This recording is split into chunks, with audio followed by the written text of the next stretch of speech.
오늘 본문은 믿음장으로 불리는 히브리서 11장 내용 속에 가운데 믿음으로 여리고 성이 무너진 사실과 더불어 그 여리고 성에 살았던 기생 라합이 믿음으로 정탐꾼들을 영접함으로 말미암아 여리고 성이 멸망할 때 구원받은 내용을 오늘 이렇게 다루고 있습니다.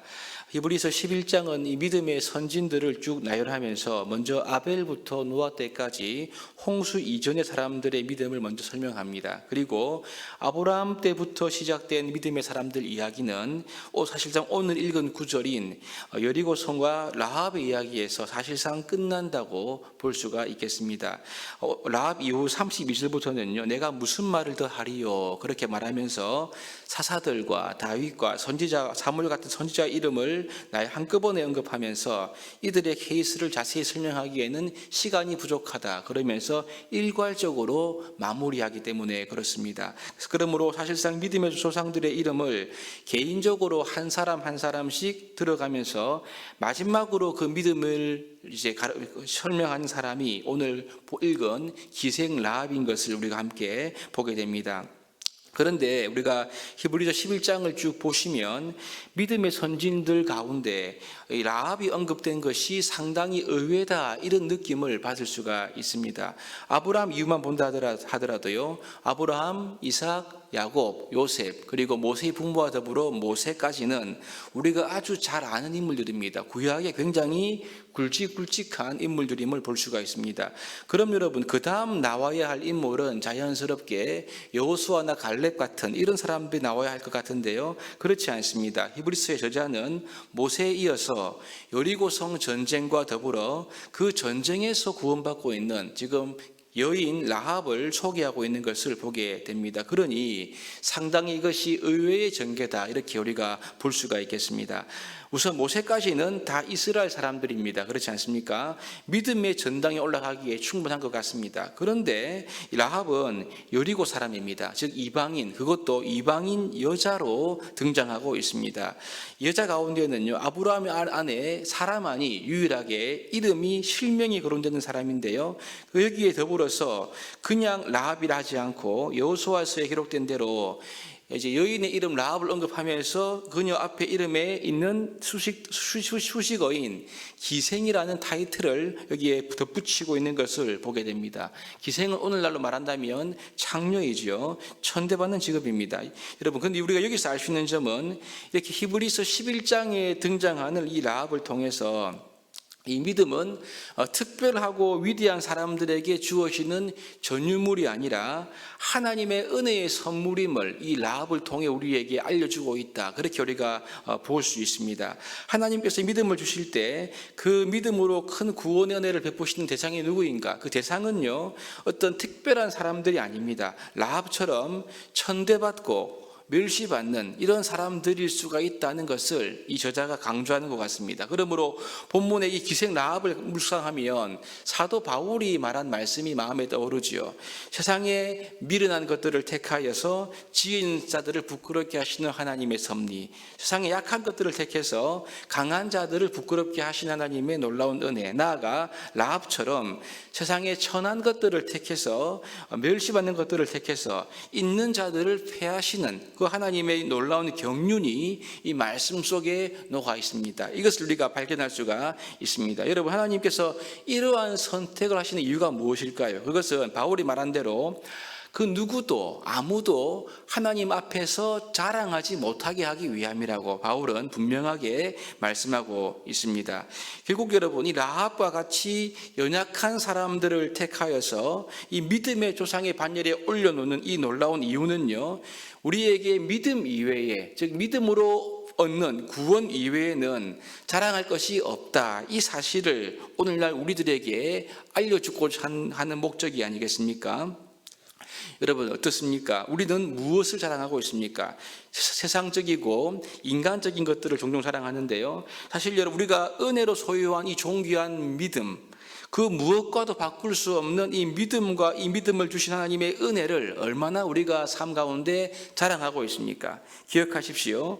우리의 자랑과 우리의 감사는 오직 은혜로 얻은 믿음이 되어야 한다는 사실을 우리가 마음속에 꼭 새길 수 있기를 바랍니다. 사실 여러분, 라합은 여호수아서에 잠깐 등장하는데요. 그러나 이 성경은 이 라합의 믿음을 아주 비중 있게 다룸을 우리가 알 수 있습니다. 먼저 예수님의 족보에 이 라합의 이름이 올라오고 있는 것을 알 수 있습니다. 마태복음 1장에 보시면 다윗의 고조 할머니로 이 라합이 나오고 있습니다. 뿐만 아니라 야고보서를 읽어보시면요, 행함이 있는 믿음의 사례를 설명하면서 야고보는 아브라함과 더불어서 이 라합을 언급하고 있는 것을 보게 됩니다. 그러니까 오늘 이 모든 주의 백성들에게 라합을 통해서 믿음에 대한 이 교훈이 얼마나 중요한가를 우리가 충분히 짐작할 수가 있습니다. 그럼 여러분, 라합을 통해서 우리가 알 수 있는 믿음에 대한 교훈이 무엇일까? 그것은요, 이 라합은 보고 믿은 것이 아닙니다. 라합은 듣고 믿었습니다. 우리가 여호수아 2장을 보시면 아시겠지만 라합이 정탐꾼을 만났을 때 정탐꾼을 통해서 전도받는 것이 아니고요, 이미 그녀는 하나님을 믿고 있었습니다. 이 믿음은 하나님에 대한 소식을 듣고 생긴 믿음이었습니다. 하나님께서 홍해를 가른 사실, 아모리의 두 왕을 전멸시킨 사실, 이것을 그녀가 들었습니다. 사실 여러분, 이러한 소식을 통해서 여리고의 모든 사람들은 큰 두려움을 가지게 되었다고 말하고 있지요. 여러분, 그런데 이 소식을 두려워한 것까지는 라합이나 여리고성 사람들이나 같습니다. 같은데 가만히 보시면 차이점은요, 라합은 이 소식을 듣고 하나님을 믿었다, 여기에 큰 차이가 있습니다. 특별히 하나님께서 가나안 땅을 이스라엘 백성들에게 주실 것이라는 사실을 그녀는 믿었습니다. 그러니 여러분, 이 여리고 사람들은 이 소식을 듣고 두려워하여서 성문을 굳게 잠그고 이스라엘과 싸웠지만 이 라합은요, 하나님의 말 소식을 듣고 그녀가 믿었기 때문에 목숨을 걸고 정탐꾼들을 보호해 주었고요, 그들을 살려 주었던 것입니다. 마침내 정탐꾼들에게 구원의 약속을 그녀가 받게 되는 것을 읽을 수가 있습니다. 여러분, 그렇습니다. 라합은 하나님의 은혜를 보고 믿은 것이 아닙니다. 그녀는 듣고 믿었습니다. 하나님의 소식을 듣고 그녀 가운데 믿어지는 이러한 은혜가 부어진 것을 보게 됩니다. 여러분, 그러니 이것이 은혜이지요. 믿어지는 것, 이것이 라합에게 주어진 큰 은혜임을 볼 수 있습니다. 여러분, 오늘 우리 모두는요, 이 라합처럼 믿음의 은혜를 누리는 자들이 아닙니까? 사도 베드로는 베드로전서 1장 8절에 보시면 이렇게 말합니다. 예수를 너희가 보지 못하였으나 사랑하는도다. 이제도 보지 못하나 믿고 말할 수 없는 영광스러운 즐거움으로 기뻐하니 믿음의 결국 곧 영혼의 구원을 받음이라. 이렇게 말씀합니다. 우리 역시 여러분, 사실은 예수님을 보지 못했습니다. 말씀을 듣고 예수님을 믿고 있습니다. 영광스러운 즐거움으로 기뻐하는 이유 역시 하나님의 말씀을 듣고 믿기 때문이라고 베드로는 분명히 말씀합니다. 나아가 말씀을 듣고 우리 예수님을 사랑한다까지 이렇게 말하고 있지 않습니까? 이것이 여러분, 복음의 능력이고 성령님의 역사입니다. 하나님의 은혜이지요. 그러므로 이 믿음은 반드시 들음에서 나기 때문에 이 라합은 오늘 우리에게 훌륭한 믿음의 모델이 되고 있음을 보게 됩니다. 여러분, 오늘 주일은 우리 모든 성도들이 아버지 앞에 나와 하나님께 예배하며 하나님의 말씀을 듣는 날입니다.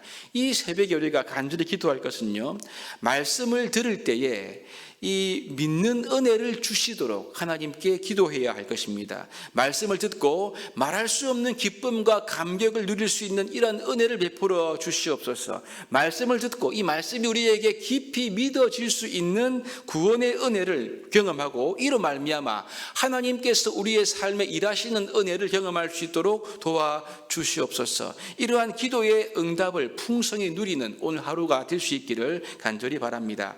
한 가지 더 보신다면 이 마지막으로 라합의 믿음은 하나님이 온 세상의 주인이시고 왕이심을 고백하는 그러한 믿음임을 보게 됩니다. 라합이 이 홍해 사건들을 이야기하면서 그녀의 신앙 고백을 표현하지요. 이것이 뭐냐면요, 너희 하나님 여호와는 상천하지의 하나님이시니라. 이전 번역입니다. 이렇게 기록합니다. 이 말은 하늘에서도 땅에서도 하나님만이 진짜 하나님이시다, 이런 고백을 라합이 하고 있는 것을 보게 됩니다. 그런데 여러분, 이와 똑같은 고백을 한 사람이 구약에 있습니다. 누구일까요? 그 사람은 바로 전무후무한 지혜의 왕인 솔로몬이 이와 똑같은 고백을 하고 있습니다. 그가 성전을 완공하고 법궤를 예루살렘으로 성전에 옮기고 난 이후에 기도하지 않습니까? 그 기도 가운데 이런 말이 있습니다. 열왕기상 8장인데요.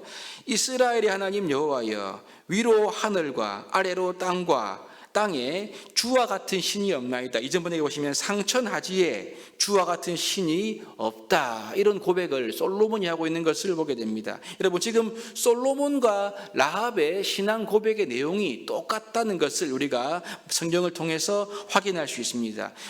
솔로몬보다 훨씬 이전에 믿음의 천한 이 한 여인이 하나님을, 그것도 이방인이 이와 똑같은 고백으로 고백하고 있으니 하나님 보실 때에 이 믿음은 충분한 믿음이고 값진 믿음임을 우리가 알 수 있습니다.